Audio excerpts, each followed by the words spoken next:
বাউস মাছের ডিম দিয়ে করলা ভাজি করছি।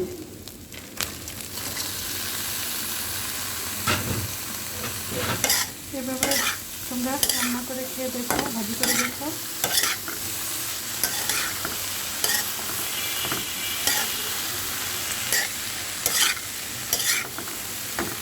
দেখো খুব মজা হয়, আমার কাছে তো ভালো লাগে, তোমাদের কাছে কেমন লাগে জানি না, তবে তোমরা ট্রাই করে দেখো, এভাবে খেয়ে দেখো, আশা করি ভালো লাগবে।